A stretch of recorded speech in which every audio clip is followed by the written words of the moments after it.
In this video, we're going to be looking at the reactants, mechanism, and products formed when we do dehydration synthesis reactions between carbohydrates, lipids, amino acids, and nucleic acids in order to see how polymerization reactions occur. We first start with sugars because in some way they are the most straightforward but simultaneously also the most flexible. So dehydration synthesis reactions occur between the OH group on one sugar and an OH group on another sugar. Now, as we can see, there are many different choices of OH groups to involve, and the specific two OH groups in the reaction depend on the product that we are forming. So if we're forming the simplest form of starch using two glucose molecules, this reaction is going to take place between carbon 1 on the first glucose molecule and carbon 4 on the second one. Even though we're not going to take a look at the step-by-step mechanism in terms of electron movement every step of the way, we are going to reference it so that you have a general idea about how this process happens. So this all begins with the enzyme, the biological catalyst that begins and catalyzes this reaction. It starts by pulling this hydrogen off of one of these glucose molecules, which means that this bond with the oxygen needs to reform. Now this bond is actually going to be the one that forms to carbon 4, thereby connecting each of the glucose molecules together. And if we think of the synthesis part, you can think of this as molecule A and this as molecule B, and the synthesis part, which is happening here, is connecting A and B to become AB that we see here. Now, as for the dehydration part, after we connect each of the two glucose molecules like this bond connected to the OH on the second glucose molecule is going to break, creating OH-. And if we take the hydrogen that the enzyme pulled off and the OH- and connect them together, well, now we have just made the water molecule, and this is the water molecule that we have removed, hence why we use the word dehydration to describe one of the parts of this particular reaction. If we look at what the final product of this dehydration synthesis is, we can see that this linkage between the two glucose molecules, where we see carbon 1 and carbon 4, are joined by an intermediate oxygen. In organic chemistry, this structure is what we call an ether, where two carbons are linked through this intermediate oxygen. But in biology, we refer to this bond as what we call a glycosidic bond, meaning a bond that is linking two sugar molecules together. The next example we're going to look at is the formation of triglycerides using glycerol and a fatty acid, and it begins in exactly the same way with an enzyme that catalyzes the start of this reaction by pulling the hydrogen off of one of the OH groups, one of the alcohol functional groups in glycerol. That means that this bond needs to relocate given that there is no hydrogen there, and we can see that if we remember that a bond is made of electrons, electrons are going to look for the strongest positive charge that it can find, which is actually this carbon right here. So because this carbon is bonded once, twice, and thrice to two different oxygens, that means that oxygen's electronegativity is pulling all of these electrons in the bond farther away from this carbon here, giving it a very noticeable positive charge, and that's going to cause the electrons in this bond to attract, forming a new bond with the acid here. Now, at this point, because this carbon will now have 5 bonds, this bond here connecting the OH will need to break off, resulting in a loss of the OH-. But again, we have the hydrogen pulled off by the enzyme, which can then combine with the OH- in order to give us H2O, and there is our dehydration. So, in summary, we can see that this reaction takes place between one of the OH groups on glycerol and the acid functional group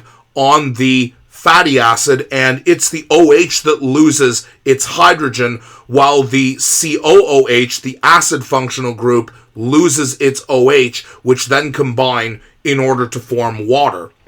If we look at the product molecule that we have made, the connection that we have made is visible here, again with two carbons linked by an intermediate oxygen, but where one of those carbons has this double bonded oxygen here, representing that it used to be part of an acid functional group, and therefore this linkage is what we call an ester. Now, because glycerol actually has two additional OH groups, that means that this reaction can actually happen two more times between these OH groups and two additional fatty acids in order to give us a full triglyceride structure. Next up, we have amino acids and the reaction that leads to the formation of proteins. Now, with amino acids, the actual reaction is actually rather predictable because all we need to do is look at the amine functional group on one side and the acid functional group on the other amino acid.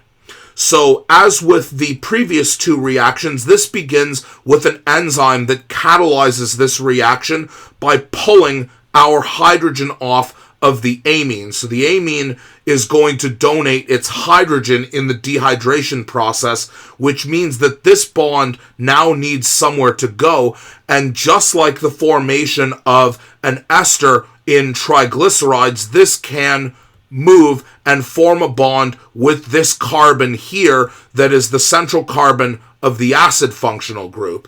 But as with the triglyceride reaction, now this carbon has too many bonds, which means this bond holding the OH needs to be broken off, and therefore we can see, just like in the triglyceride reaction, that the acid is giving up its OH group, which can then combine with the hydrogen that was pulled off by the enzyme that used to be part of the amine group, and there is water formed, and there is our dehydration.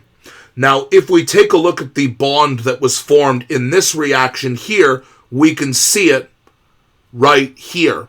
So because this is a joining of two monopeptides, or two singular units of protein, this is what we call in biology a peptide bond, meaning a bond that joins two amino acids or monopeptides together, although the organic chemistry term for this functional group of two carbons that are linked by an intermediate nitrogen, where one of those carbons used to be from an acid, this functional group is what we call an amide, and you can see the similar name to amine, indicating that it is a mixture of an amine and an acid group joined together through this peptide bond. Now, the final reaction we leave until last because it is the most different, but there are some similarities in terms of the way that the process happens. So the way that nucleic acid polymerization works is that we first start with the OH group on carbon 3, and again, this is what we call the 3' OH. Remember that prime is simply a carbon number on the pentose sugar. So the beginning of this reaction works in the same way as before, where the enzyme pulls the hydrogen off of this oxygen here, meaning that this bond needs to reform. Now here we can actually see a molecule that we discussed in the nucleic acid section, ATP, and we know that because of all three of the phosphates here, with all of that negative charge in such close proximity, these phosphates are not stable, which means that instead of an OH breaking off, the electrons in this bond can actually move and form a bond with the first phosphorus atom in the first phosphate molecule here, which causes the other two phosphates to break off, allowing the negative charges to finally repel and thereby releasing all of that stored up potential energy in order to be able to do this reaction relatively easily.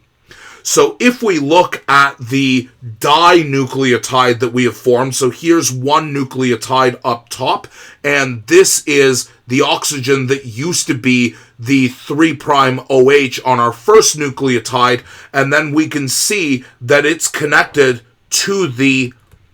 phosphate ion, which we find again on carbon 5, because here is carbon 5, so this is the 5' end. So we can see the 3' end of one nucleotide has now been connected to the 5' end of the next nucleotide through this complex linkage here, and this structure here is what we call a phosphodiester